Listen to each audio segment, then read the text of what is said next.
You know, I don't just want to talk about South Park, especially since season 27 hasn't been released yet.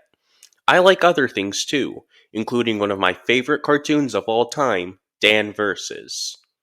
Dan Versus is an animated series that aired on the hub of all channels between 2011 and 2013. It stars Dan, a short tempered guy who goes out of his way to destroy anything that inconveniences him. Other characters include his best friend Chris, as well as Chris's wife Elise. This is a truly amazing show, one that I wish lasted a lot longer. It has a great main character, and is extremely funny. However, this isn't a review of the show. Instead, I'm looking at my favorite episode, which just so happens to be the last, Summer Camp. Here is why. The episode starts with Elise finding a box with stuff from a summer camp Chris went to. She brings it to him, just as Dan walks in. He begins to tell Elise about how he met Chris there. In a flashback, Dan is dropped off at Camp Atrocious by his parents, much to his objection. Honestly, it isn't surprising Dan's parents are abusive, as it has been hinted at before, though I would like to know what Dan exactly did. Dan then meets two other kids, who bully him, so he goes to Mr. Tedesco, the camp director, when they take his stuff, only for him to say that because they have the spirit stick, they're in charge. Dan goes to confront them, but is subsequently tied to a tree. However, Chris appears and unties Dan. Dan, boy, standing up for yourself is a terrible idea. Thanks for rescuing me.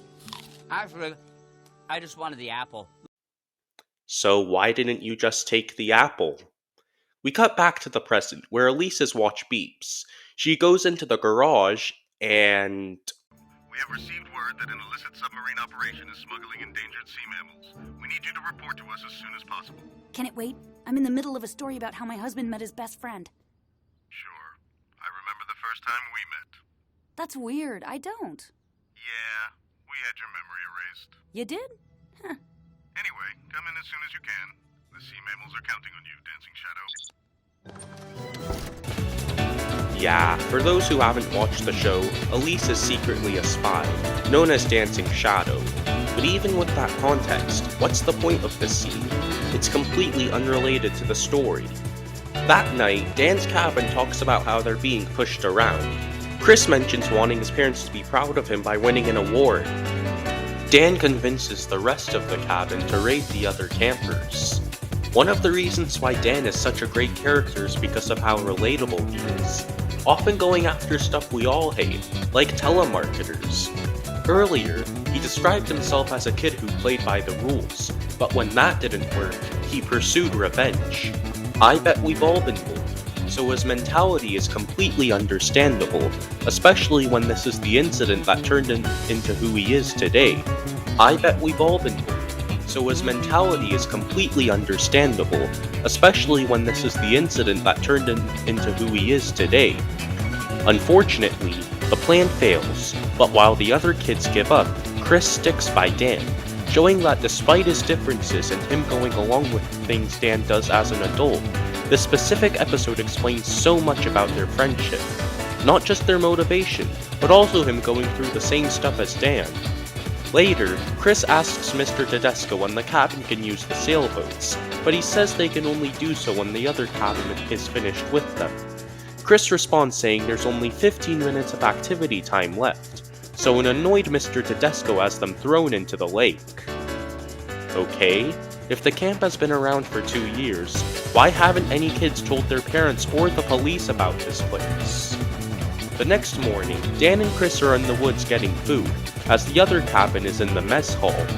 Chris sees poison ivy and is so hungry that he almost eats it. I don't remember every episode of the show by heart, but it is weird Chris would eat something non-edible, even if he is gluttonous. Suddenly, they see a hornet's nest, and despite Dan holding a basket of blueberries, it doesn't attract them. Dan subdues the hornets with a campfire, while Chris climbs the tree, grabs the nest, and puts it in a basket.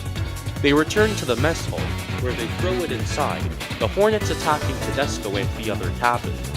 Dan's cabin finally obtains the spirit stick, but their success is short-lived, as Tedesco breaks it, saying it should be taken with brute force instead of subterfuge. This gets them thrown into an enclosed tennis court until camp is over. Here, Chris gives Dan's teddy bear to him.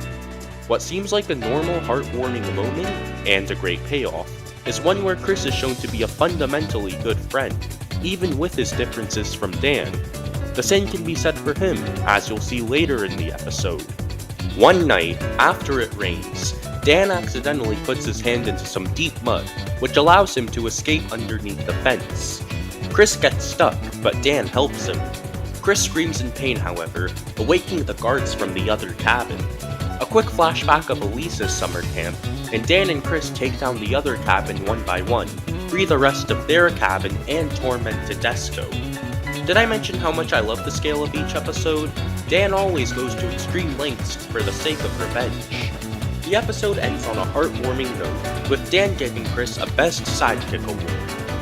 In conclusion, this episode is a perfect tale of friendship. I had a few nitpicks, but those were a few minor problems over a lot of stuff this episode did right. First and foremost, Dan. As I said, this episode makes so much sense in why he's the way he is now, and it's completely understandable why, at least in this episode alone. Then there's his friendship with Chris. The episode goes to great lengths to show why they're friends, and despite their differences, they still care for each other, as both kids and adults. It's fitting this was the final episode of the show, even if it was cancelled. I definitely want to make a top 10 best episodes list in the future. I just thought that as this was my favorite episode, it deserved to have its own video. Next time, I'll be looking for the best in a bad sequel.